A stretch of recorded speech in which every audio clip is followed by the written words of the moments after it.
first question is why is fitness and strength training important, and when is a good age to start training? Some of the benefits that we're looking at with basically strength training is to increase strength and muscle endurance. We have a lot of fitness components where we're looking at either increasing flexibility, endurance, or strength.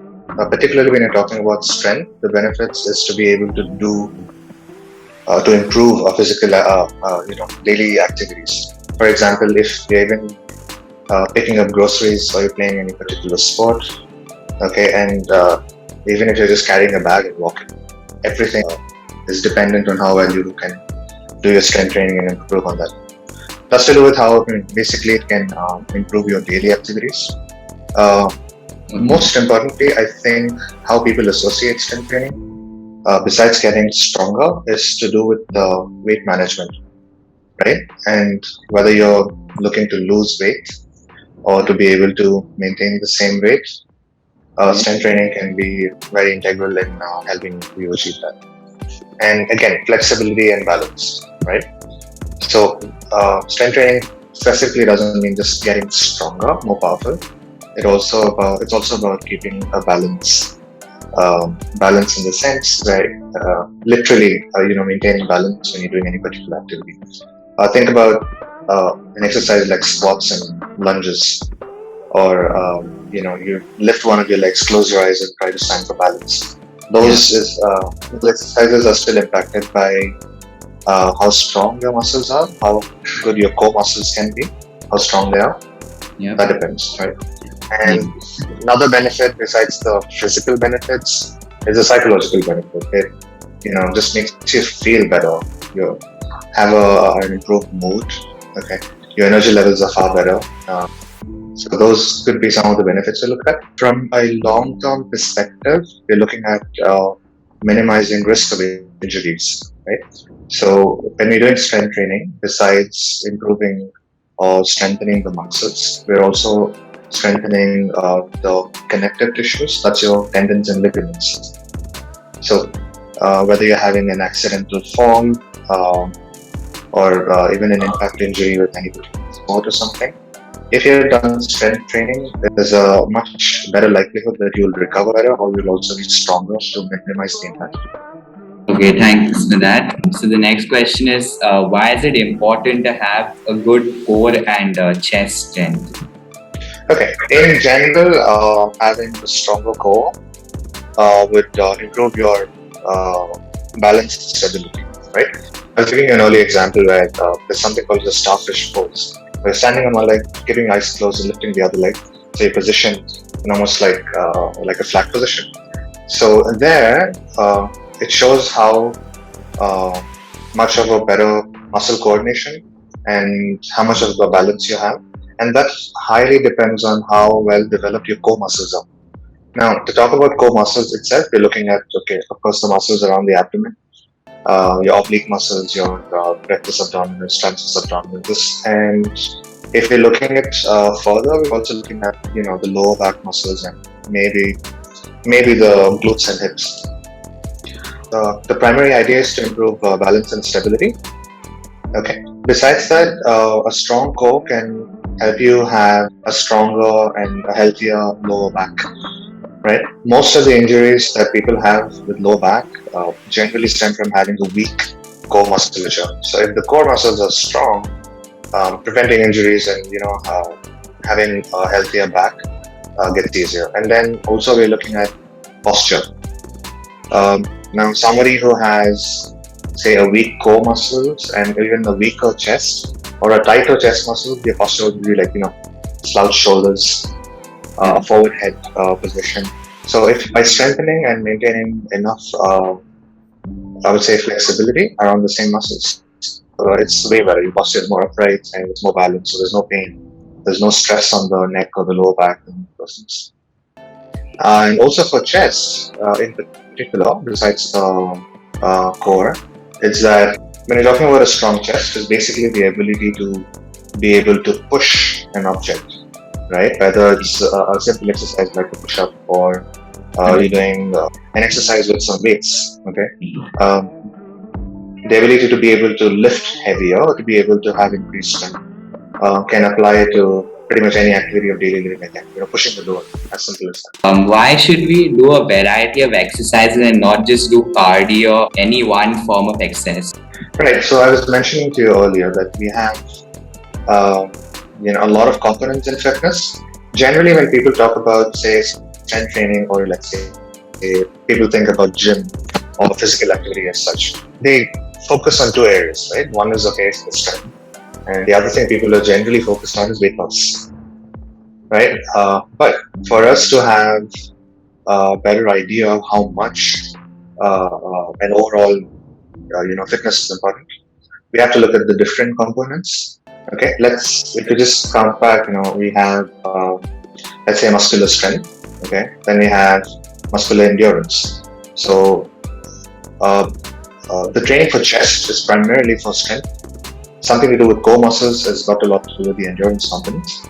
Again, your cardiovascular endurance is one of those things. Right?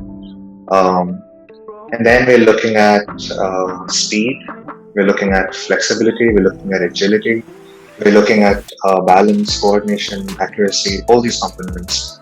Now, why does it become important to not focus on only one thing? Is, say, for example, you're training only for strength, okay?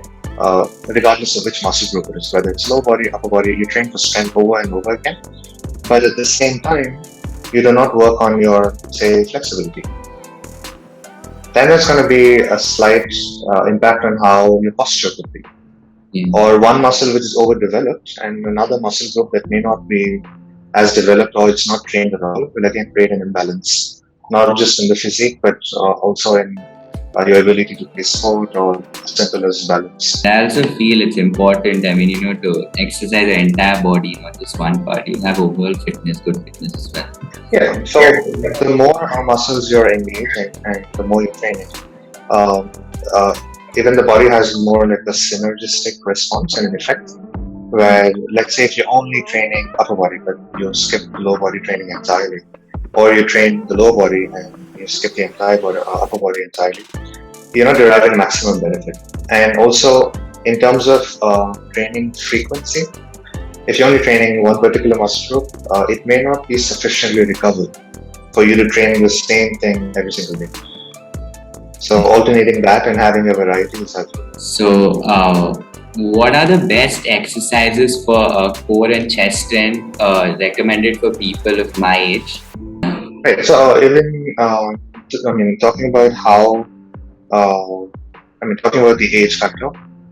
Somebody as young as 9 years of age can do strength training, and of course, the initial goals when somebody who's quite young is doing a strength training program, more than trying to lift as heavy weight as possible, we're looking at the technique, right? We want to build a solid foundation on how well the body moves to minimize any possible injuries.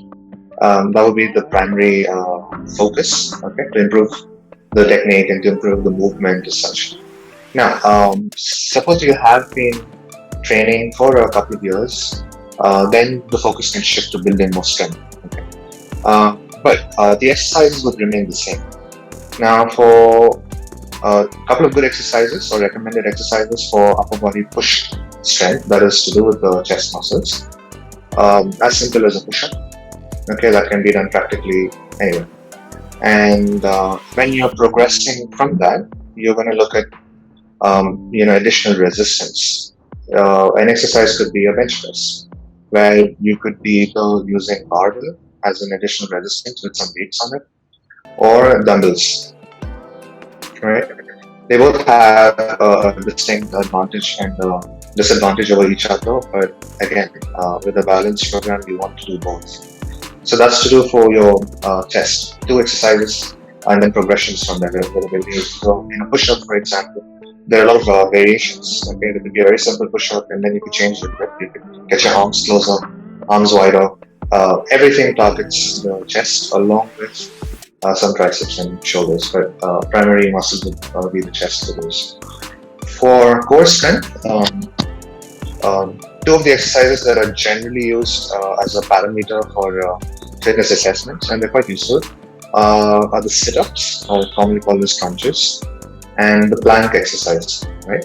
Now, even in the plank, there are multiple variations, right from an elbow or a forearm plank, and progressions in that again can include taking more resistance. So even in crunches, for example, um, if you're getting stronger and you're reaching a plateau sort of a stage, like a fitness assessment might have you do as many number of crunches possible in 1 minute.